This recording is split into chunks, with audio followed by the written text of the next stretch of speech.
Hello and welcome to another episode of Bored at the Right Time. Today I'm going to be unpackaging our new releases that came in the mail.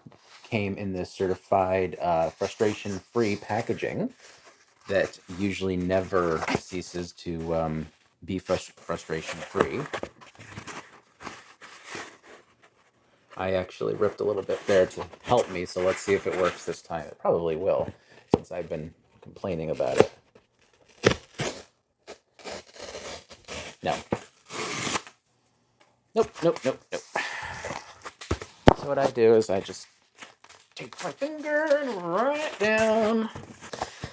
Oh my god.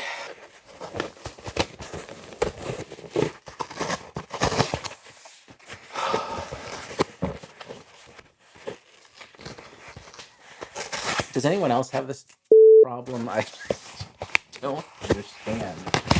Okay. Whew.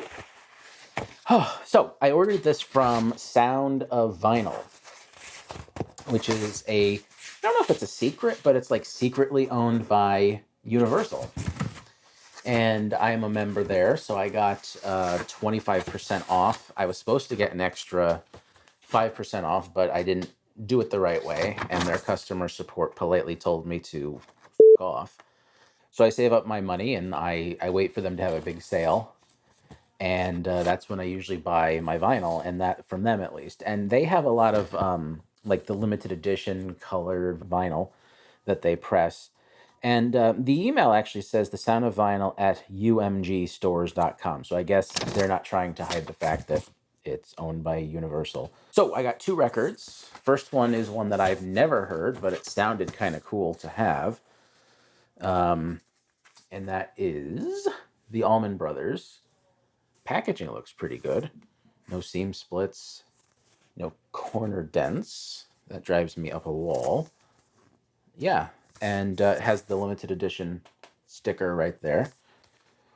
And it's the 2016 remaster. Two records on 180 gram. Feels pretty hefty. So that is 180. And yeah. So this record, the next one, is going to actually be the new release record and the record of the week, because I love it so much. That is Tom Petty's Full Moon Fever. This is Tom Petty's first solo album without the Heartbreakers,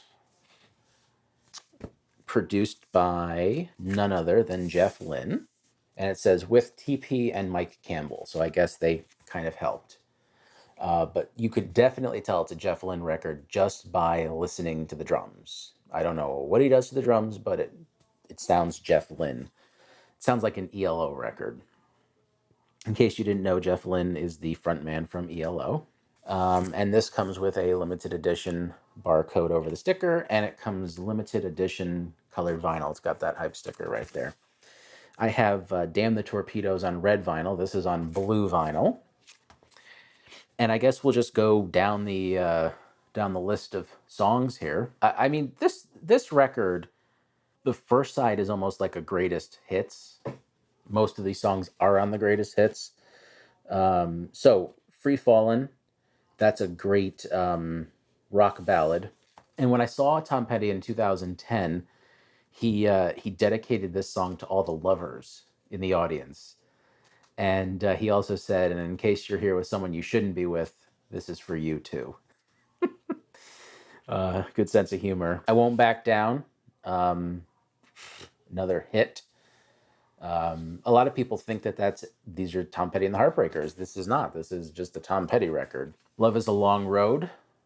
It might be a deep cut, but I like it. I think that song is really good. A Face in the Crowd, and Running Down a Dream. So first side is chock full of hits. Then the second side, Feel a Whole Lot Better, and then You're So Bad. I like that song. I kind of like the offbeat, like deep cuts. I mean, the hits are good, Free Fall and I Won't Back Down, that kind of stuff. But You're So Bad, and then Depending on You, and then the Apartment song. I think that's a That's kind of a cool song. And then my favorite song on the record, which, I'll probably get letters and death threats, but I love Zombie Zoo. I think it's just so ridiculous. And that kind of organ at the start, the ridiculous lyrics. I think that's just a really cool song. Tom Petty, Full Moon Fever.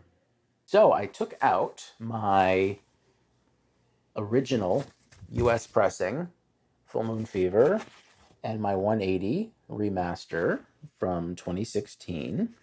And I thought we would compare the two. And Full Moon Fever, the remaster, is much thicker, probably because it's 180 than the original US. And the whites are whiter on the repressing. I don't know if that's just age or if maybe they weren't really white when it came out. Hard to tell. So the printing looks pretty good on the original, but the repressing is not bad either. It just, of course, the original is going to look much better. It's kind of weird. It's clearer. You'd think the remaster would look better, but and it looks like an actual photograph, whereas this looks like a laser printer. And on the back, there's different copyright info.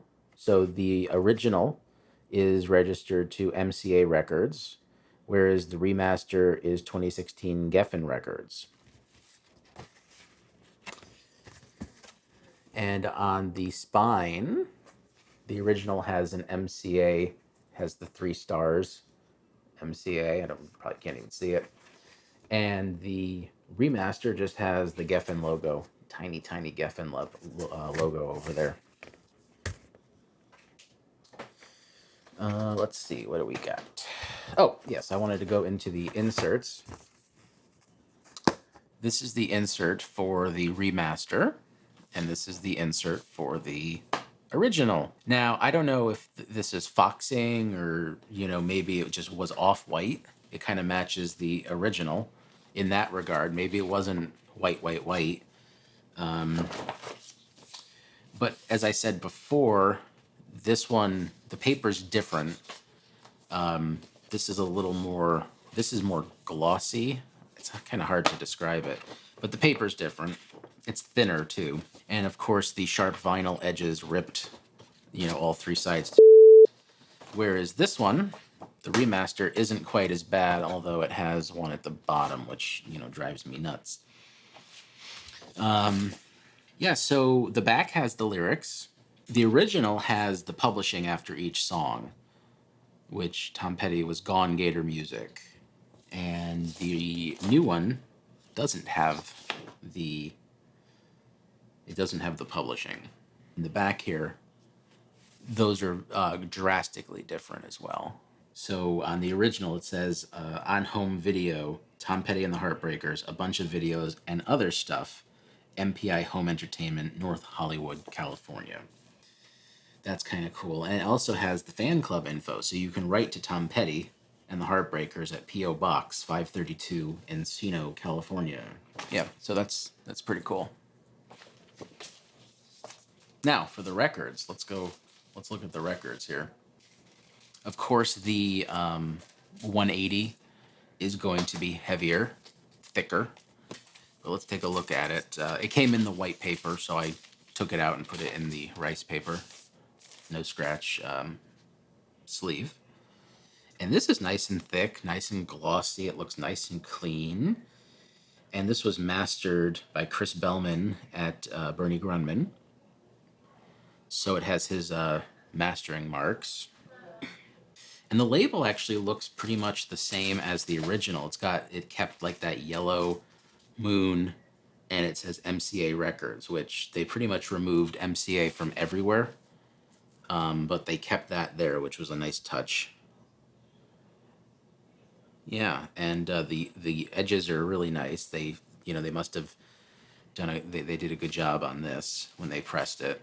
I did take it out of the wrapping, so I have no idea where it was pressed. If anyone does, feel free to put it in the comments. Now for the original. The original is much thinner, of course. This actually has, oh, this was a future disc. That's the mastering, I guess. Now, I have two of these, so I'm not sure if both of them, I'll have to dig the other one out later.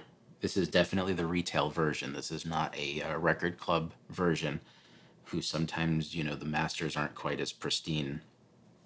They use old stampers and whatnot. But yeah, so vinyl looks really nice on this too, the original, but it's a lot thinner. I'm going to carefully bend it just a little bit. You can kind of bend it. So that's Full Moon Fever and the difference between the two, but I also wanted to pull out another Tom Petty record that I wanted to talk about because there's a track from Full Moon Fever on it. And that is a Record Store Day release from 2016 called Kiss My Amps Live Volume 2. And it's got a hype sticker, Tom Petty and the Heartbreakers Live 2013. Deep tracks, hits, and hand-picked covers on 180 gram. It's got the embossed Record Store Day exclusive sticker. And the cover's kind of cool. It's literally all of his amps. I think this is at their studio workspace, wherever that, you know, the Heartbreakers sort of did all of their rehearsals and whatnot. It's just a wall of amps. There's two of my favorite songs on here. The first one is Love is a Long Road, which is from Full Moon Fever.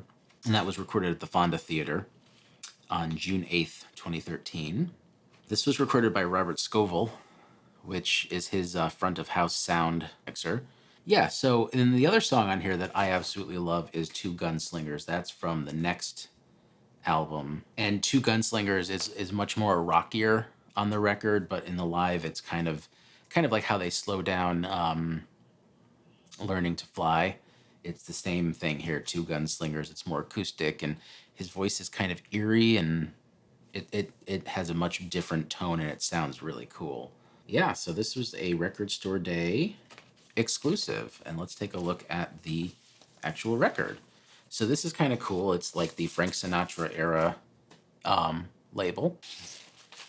Take it out. The record is really nice. It's a little sharp on the corners, but it looks nice and black, nice and silky, shiny. And it's got Chris Bellman's mastering mark right there. This is definitely 180. You can tell just by the weight of it. Okay, so that's this week's episode. Thanks for giving me some of your time. And if you have any questions, comments, feel free to leave them in the comments, and because I will read them. And if I can answer any questions, I will too. Anyway, thanks for watching and have a good day.